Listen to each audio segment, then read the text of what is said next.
Hello,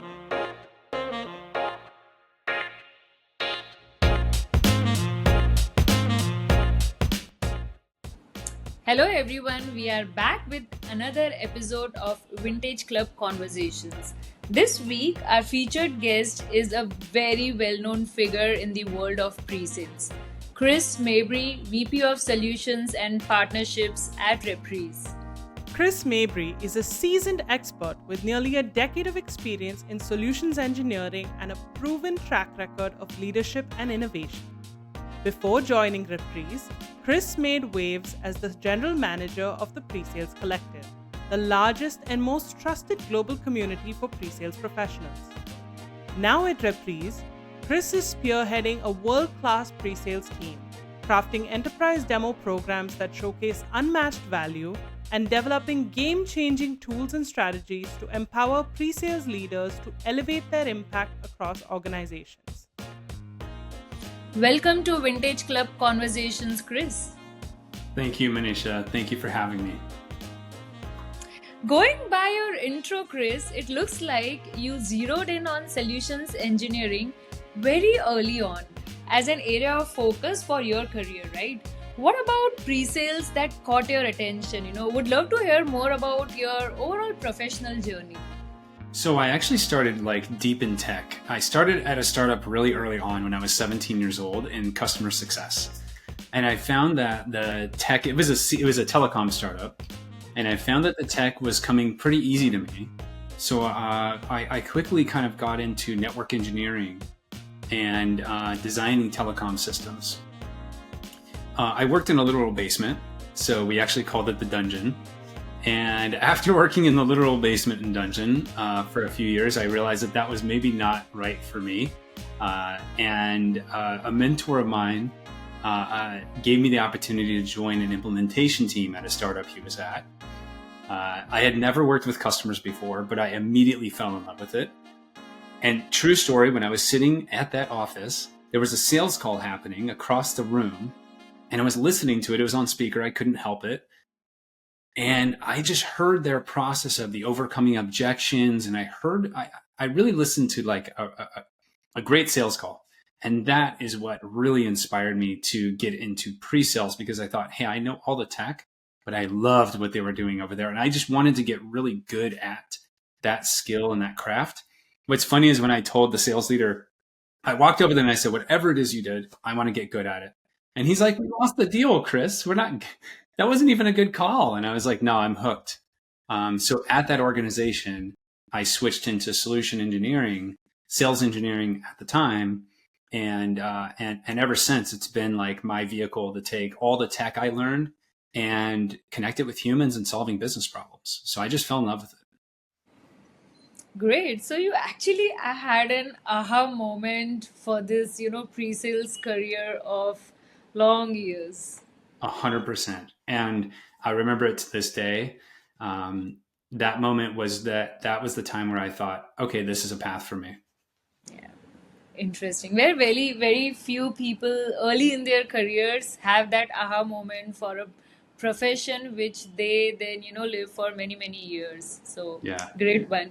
So you have been involved with the pre-sales collective for several years now, right? First as an ambassador and more recently as general manager. As a result, you have probably had, numerous conversations with pre-sales leaders over the years. What are the biggest challenges pre-sales or, today as we call them solutions teams face, and how can leaders like yourself help them overcome these obstacles? That's a great question, Manisha. And I think it's easy for us to jump to one conclusion or one thing. The non catchy response is it just depends.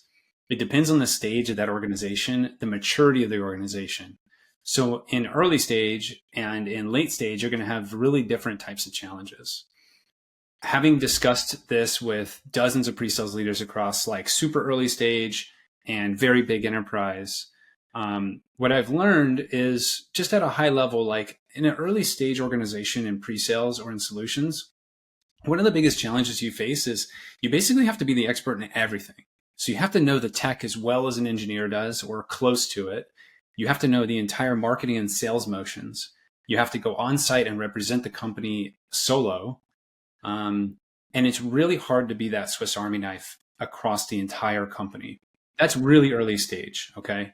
The challenge when you move from super early stage to mid is that you have to scale that process and you have to start handing those responsibilities off to other organizations. Okay. So there's this scaling problem of, and a perception internally, like a brand perception on what pre-sales should be. Your engineering leader may think that your solution engineer needs to be as good of an engineer as the coders. But guess what? The sales leader is going to want them to be just as people focused as the best sellers, right? And so there's a scaling problem, and then you get into a stage where you're scaling your influence. This is kind of where I spent most of my recent career, like the last 10 years, was getting into organizations that needed maybe they had a good pre-sales organization, but they weren't affecting the organizations around them the way they should be. And internally, they were seen as kind of like a tool. Salespeople will call in a pre-sales person for a demo and say, "Hey, I need a demo at 10 o'clock. Can you just show them the tech?" They're not seen as a real trusted advisor internally, like the CTO to the CEO. So to me, one thing I fell in love with is challenge of scale and perception of pre-sales teams. At a high level, like let's say big enterprise, you have thousands of solution engineers. That's a trouble of scaling a mission, right? So you have to basically build your pre-sales mission at a top level, but how do you get that to the ground level? That's really difficult. So I would say, to wrap that up, the biggest challenges depend on the stage and scale of the maturity of the organization. Yeah, I think as you mentioned, it's also a lot about demarcation of responsibilities at different stages of the organization when it comes to pre-sales role. The responsibilities keep on getting redefined, and I really love the phrase, "What CTO is to CEO is what pre-sales is to sales." I mean, this is something amazing. Yeah, and that gray area is why we exist, first of all. So we don't want to get rid of that, that we don't want to get addicted to defining terms and defining everything, because that actually will pigeonhole us and doesn't allow us to be as effective as we need to be. The superpower we have in pre-sales is that we go with the flow, is that we can kind of shift and morph. Doing that at scale is really hard. Yeah. Agreed. No, totally. And that's where frameworks and processes come into picture. Yeah. Great. So one thing that has been reiterated over and over again in my conversation with leaders is how buyer behavior is shifting. Right? I mean, we have talked about this from a sales perspective before with a lot of sales leaders. But what's your take as a pre-sales leader? How has this impacted the role of sales engineers in organizations, especially when pre-sales teams wants to be a trusted advisor to sales team? What I do, Manisha, is I just take this and I apply it to my daily life. I'm a buyer too. You're a buyer too, right? We're people who buy things. Has my perception and has my behavior changed? Absolutely. I have two young kids, and I bought a car for my phone. Like I can sit on the couch and buy a car from my phone. Can I buy software from my phone? Right? Buyers like ourselves have changed our behavior. And in pre-sales, if you zoom out, what I would actually say is it's bigger than a pre-sales problem. It's more of a customer journey flow process, like from lead to customer success. The landscape is very different. Buyers want less scheduled meetings. They want more hands-on approach quicker. They want extremely verticalized and personalized demonstrations. So gone are the days where, back in the day, what we used to do is we would have like a demo environment where we had, characters from The Office in it, and we would say, or choose your superhero cartoon, right? Mine was Mandalorian, and you would walk through this process. Guess what? The so-called imagine this is your company doesn't work anymore, because your competitor doesn't have to have your prospect imagine. They have data in there that looks appropriate. Yeah, so I think from a buyer perspective, you expect things to be very hyper personalized, quick, seamless. The landscape, though, on this for buyers is challenging. It's harder than ever to buy anything. I don't know if you've bought a pair of shoes lately, but you can spend 10 hours on the internet looking at shoes. It's hard to make a decision. So the landscape is messier than ever. There's a lot of marketing challenges that I would say we've created for ourselves, and buyers are trying to navigate those. Yeah, I think too many options is also a big problem. It becomes so difficult to decide.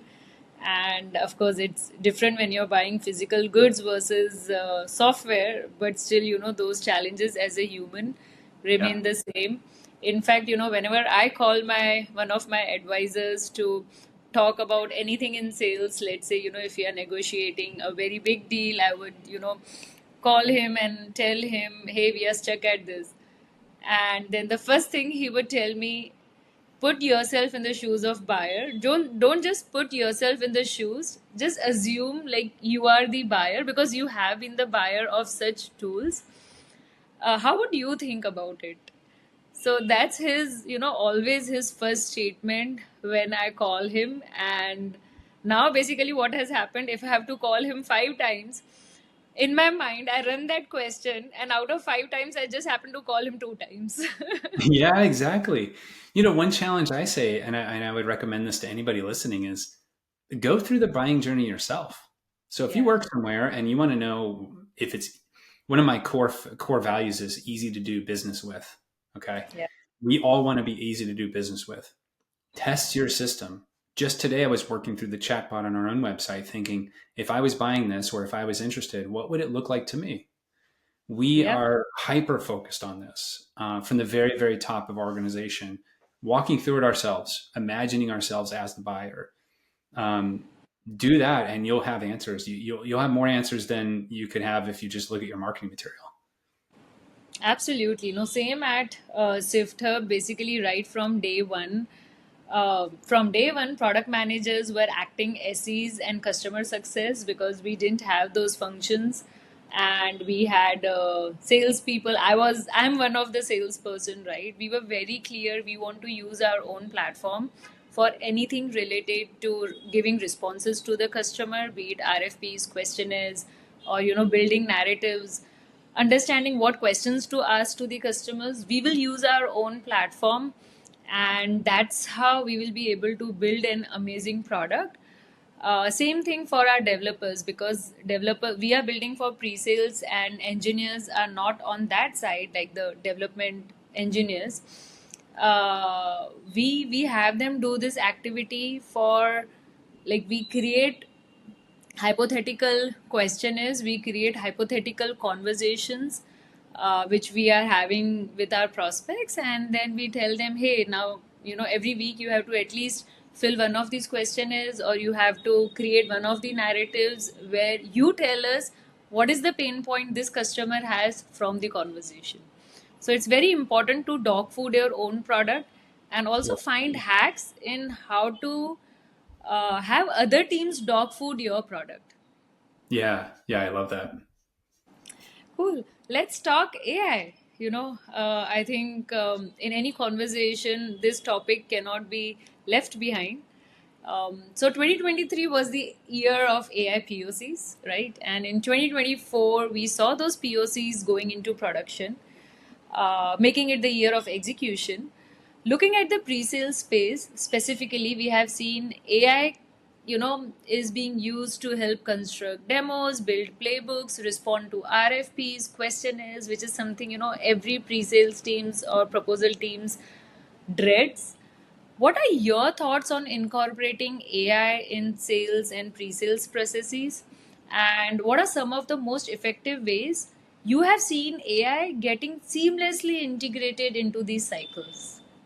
Yeah, that's an awesome question. And you're right. You guys have done an incredible job using AI with data. When I take a step back, I think there's a toolkit. There's a pre-sales toolkit that's needed today to do. You can run a pre-sales organization without it. But if you want to run a high level of maturity organization, if you want to grow your influence, if you want to beat your competitors, I think there's a toolbox. Like, we're no longer without the need of a toolbox anymore. And I love, as a pre-sales leader, having a toolbox because we didn't have one just a few years ago. In that toolbox, there's a handful of things. One of them is, let's say AI is kind of scattered throughout the tech stack, right? Where I see AI making the biggest difference in real life is in data. So data is massive in pre-sales. Data is helping POCs, it's helping RFPs, it's helping security questionnaires, and it's helping demo environments. Back to that point of, hey, let's put a demo environment in with an irrelevant story. I can use AI today to just type in a vertical and a language and anything I want, and it will populate my environment with that information. So I can go from a auto industry to healthcare, to really any vertical, and I can design my demo environment to look and feel like a healthcare environment. That is massive for AI, and I think that's a tool that's just a great place for AI to be. I also see it in content. So in storytelling and marketing, there is the ability to get better at telling our stories leveraging AI. The flip side is people are using it way too often, and it's creating too much noise. I would say you have to be really careful there, but there is the ability to enhance your storytelling. Interestingly enough, I would also flip the coin on this, and I would say buyers are also using AI. So we're not the only ones with AI, right? Our buyers have AI too. And the first thing they're going to do, just like I would do when I buy something, is I go to my favorite AI tool, and I would say, tell me the top 5 competitors and some of the advantages and disadvantages to these tools. So we're using AI to build tools. Our buyers are using AI to make decisions. What we're not doing is replacing the discovery process and the human component of pre-sales. Where AI can be extremely effective is to automate things that are no longer necessary for pre-sales individuals to do, so you can give those people the right tasks. So that's what I'm all about, is let's keep your principal level SEs happy. Let's not have them do harbor tours all day long. They're going to get bored. Smart people get bored if they do work that they don't believe in. Let them work on the tools and the things that they want to move the needle for, and let some of the automation take care of the rest. And that also ties back to one which you mentioned about hyper personalization, right? Like it's today is the world of hyper personalization, and with AI, the example you gave of demoing, having the entire demo data set up with just one prompt is it's actually hyper personalization right from day one of talking to the prospect. And also, if we have to if pre-sales teams, they have to be the trusted advisor to sales team, then you have to get you have to help them get rid of all the mundane tasks and not so creative tasks which they are doing today. If Yep. they get a lot of free time, then they can actually think more strategically and move up the value chain. You nailed it, Manisha. It's let's get our pre-sales team back to being creative, right? Let's have creative outreach and connections in real life events that mean something, instead of 7 back-to-back harbor tour demos. There's tools for that stuff now. So use Exactly. it. And look, I mean, it's not that expensive either. Like most of these tools are way less the cost of a headcount, right? So invest in your people appropriately. Invest in tools where you can.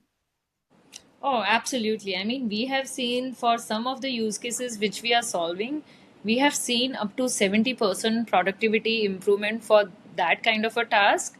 And we were like, hey, if you hire one more pre-sales person, it's going to, cost you anywhere between, let's say, 60,000 to $120,000. And you're not even paying half to us for this tool. Yeah, So exactly. I think the ROI of AI is absolutely commendable. Yep. Well, switching gears a little bit to community talk, one of our guests in season one of this podcast was Ray Claus. He had spent over 17 years at Microsoft, and he was leading their community of around 1,200 technical pre sales consultants and managers. So he spoke about how the biggest challenge in leading the community was not catering to the global requirements, but dealing with the disconnect between the people making decisions and the people on the ground working on deals day to day who are actually impacted by these decisions. Is that a sentiment that resonates with you as well? And I mean, do you find it true in your experience? Yeah, I taking it back to the levels at which pre-sales challenges exist at his level. What Ray is dealing with is he has a huge organization, and he's having a very hard time bringing those top level decisions and vision and mission into 1,200 individuals who are busy activating their daily jobs. That's a very common problem for that level of scale. And what I would see, what I see great organizations doing is creating, like, one thing I'm in love with is the idea of creating councils and creating. It's like you take the SME group and you kind of bolster it within your organization to create deeper levels of feedback. So you can take an enablement council, build a group of individuals that have a direct line into enablement leadership. You start to influence enablement more. You start to give your ICs access, like direct access to something that's much higher in the organization, um, and it can help with that process. I would say at scale, that's just also it's a common problem, right? How it's not a pre-sales problem really at all. It's how do you transmit messaging in a way that works, in a way that feels the same from a community perspective. um, Lots you can do by getting people together and sharing what good looks like in their organizations. I know, Chris, you are a firm believer for pre sales to have a seat at the table in shaping org and sales strategy.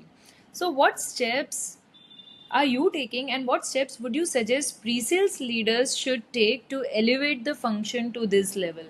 And the steps might, some might be short term steps and some might be really long term steps to change the perception altogether. What would your advice be on this? So I would say you're right. So I would say the top pre-sales leaders in 2025 already earned that seat. They're shaping strategy. They're well within the process of having board level conversations. And they were always really inspiring to me over the past 16 months meeting with those individuals. I learned a lot. What I'm doing is, and what I recommend doing if you want to grow that, again, it comes back to like influence over ownership. It's attaching your organization to a broad level KPI that the board cares about. So when I talk about pre-sales, I'm talking about how I am affecting customer acquisition costs within the business. I talk about how I'm affecting pipeline, conversion, and retention. I'm not necessarily talking about how many demos we're doing or how many technical wins we have, although technical wins equals a better forecast. I would say that equals a more accurate forecast. Doesn't exactly fix customer acquisition problems or anything like that. It's kind of a more like, I would say that's kind of a lower level KPI that's important to have. But I would recommend to anybody, say, out of the things your team is doing that you can track, are you affecting pipe gen, customer acquisition costs, retention, and conversion? Start to report on those numbers. If you don't have access to those numbers, work with somebody like a chief of staff or somebody in your executive team and say, here's all the activations we have in the business. This is how we convert customers. This is how we support retention. And this is how we support getting lower costs of acquisition of customers. How do I report that up? I think as soon as you do that, you start to understand that you're not like asking for a seat at the table. The board wants you there. They need that Yeah. kind of data. They need that kind of insight. One of the biggest shifts I made in my career, becoming a general manager, is I had to start learning about and reporting on and owning that. Uh, that has helped me tremendously in my new role shift the strategy of how we work. Got it. Very interesting. And I think, along with all these metrics, which are, of course, very important, solutions engineers play a very important role in shortening the sales cycle. I mean, if it was not for solutions engineers, I think the deal cycles would have been much, much higher for the companies. Yeah, 100%. And at that stage, it's the most expensive moment for a prospect. They've gone through your entire customer journey. So they've consumed your marketing. They've gone through your outreach, whether it's inbound, outbound, however they come into your funnel. They've gone through all the touch points. So at the point where they reached a demo, and this is important for especially for solution engineers to understand, is the moment that demo happens, they're actually one of the most expensive moments for your company because they've already gone through your process. You've already spent money trying to market to them. So converting quickly has a huge impact on the total cost of customer acquisition. So the I would say if you can report up and say we're converting faster, we're converting more appropriately, we're converting at a higher rate. Those are awesome metrics to report on. Absolutely. Well, last but not the least, what do you think is top of mind for pre-sales leaders as we go into 2025, right? We have just entered. Any thoughts on trends we might see in the first half of the year? Oh man, yeah. Beyond what I just talked about with high level board numbers, so there's a handful of things that come to mind: scale, capacity, a toolkit, and then overall market conditions. Let's start with the market conditions because I think that influences the rest. Most of the smart people I listen to believe, and I can see this in other businesses I've talked to, that customer acquisition costs are going up. It's harder to, we've all gone through this SaaS bubble the past few years. It's harder for organizations to make decisions to spend money. It's harder to build trusted relationships because there's more noise in the market. So it's a little bit more expensive to obtain customers. Also, retention is going down because at the same rate, it's easier for us to switch software. So I believe that there's a mindset change here. It's kind of like all of us have done it before. We know the speeds and feeds of getting out of one system and getting into another system. On the tech side, there's more integrations, so it makes it a lot easier. So if customer acquisition costs going up, retention rates are going, it's harder to retain customers, then that market landscape, I think, makes it challenging for us in 2025. What pre-sales leaders I talk to are focusing on the most right now is scale, how to scale their influence, how to do the things I was talking about here earlier in the episode, making sure that their impact is being measured, felt, and realized. We all know in pre-sales that we're the ones who really move the needle when it comes to these deals.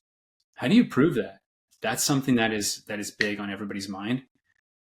The capacity piece, 2024 changed the way software companies hire. Are we ready to expand again? We see the market conditions looking pretty good. We have to expand really carefully. But I'll tell you, I'm seeing more positions being opened every day on LinkedIn. It's a little bit encouraging, but it's careful. The last bit is the toolkit. So what do pre-sales leaders need to get the job done better? How do they affect those customer acquisition costs, the conversion rates, the pipelines in, all that stuff? I think that pre-sales leaders are also looking at the market thinking, how, instead of hiring one more person, how do I build my toolkit up with some stuff that helps me succeed? Right. Wow, such amazing insights. I think this last response of yours itself is kind of gold mine. Thank you. Well, I think our listeners are definitely going to walk away with some great insights as we discussed.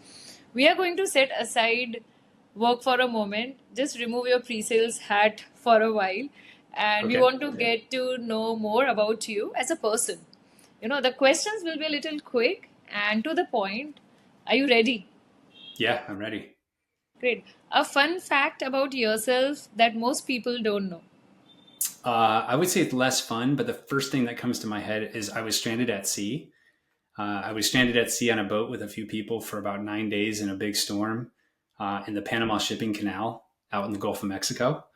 It was definitely a shaping moment for me in my life, and I would say there aren't a lot of people I know who also have a similar story. Wow, 9 days is a lot. It's a long time when you have a wrecked boat, ripped sails, and no power. Interesting. I think we'll talk about it in detail later. Yeah. I noticed you have lived pretty much all over the US, right? Like West Coast, down south, now on the East Coast. What's been your favorite place to live so far and why? Oh, epic question. There are many different stages in my life, Manisha. When I was younger, I loved living in California and in the Bay Area when I got really into my career because it was so accessible and so fun. Now that I have kids and a family living north of New York City in the woods, I love even more. I'd say my favorite location is the one I live in now because there's a lot of peace, there's a lot of outdoor activities, but I'm still a train ride into the city. So I would say like just north of New York City, and New York's just a beautiful place to live. I totally agree to that. Yeah. You took a step away from corporate life when you took on community leadership role, right? What made you want to jump back into corporate again? Yeah, that was a step I was so, and I'm still so honored to have had the opportunity to run the Pre-Sales Collective. Um, and in some ways, it's incredibly different because you are working with 50,000 people who rely on you to keep the doors open, right? But in some ways, it's also a organization that is ran like a business. So I learned a lot about how to keep a organization running at that scale, and it's a massive scale. And although we weren't selling software, we had to run a very complex global organization with a very small team. That really helped me learn how to trust myself and trust my instincts. Applying that to my new organization has been golden. Um, Now, I'm no longer running an organization that people rely on for jobs and other things, which is a bit easier mentally. But I'm taking all those skills I learned on how to grow something globally, and I'm applying it to this organization, and it's really fun. Interesting. What is a personal hobby or interest that you enjoy in your free time? And do you find that they sometimes impact your professional life in a very surprising way? Wow. I love being active. So I love going to the gym. I like yoga. I like working out. I like just moving. I'd say it's one of the best. If I don't like the whole trend of like work hacks and stuff. Like I don't. I think it's kind of silly, but I do think that going and moving your body, lifting some weights, getting outside is an amazing thing for your career. As a father of two young children, it's a necessity. I don't get to do it as much as I want, but at the same time, like it's the one thing that if you gave me free 30 minutes, that's what I'm doing. Perfect. Well, thank you so much, Chris, for your time today. I think there's a lot to take away from this conversation, but two things on top of my mind, which I think I'm not going to definitely forget and I'm going to implement this is what CTO is to a CEO is what pre-sales is to sales teams. I think that's amazing. And second is about measuring impact. I don't think a lot of pre-sales engineers or leaders are thinking in that direction today. When it comes to numbers, when it comes to metrics, either reporting internally or reporting to the board, it's always the sales team. It's always that VP of sales. I think it's amazing to see that even pre-sales leaders are now thinking about these metrics, and I'm sure that is going to be a that is definitely going to change a lot of things for pre-sales community. Wonderful. It's been great to be on here, Manisha. Thank you so much. And thank you for running these series. I know it's a lot of work to put these things together, but I really appreciate your work. Please, if anybody's listening, would love to connect with me, reach out to me on LinkedIn. I'm sure you'll have all the right links. I also recommend reach out to other people who are doing it. I've learned from some great and incredible people. Um, get examples of what good looks like out of your organization and try to apply it internally. It's gold. Great. Thank you again, Chris.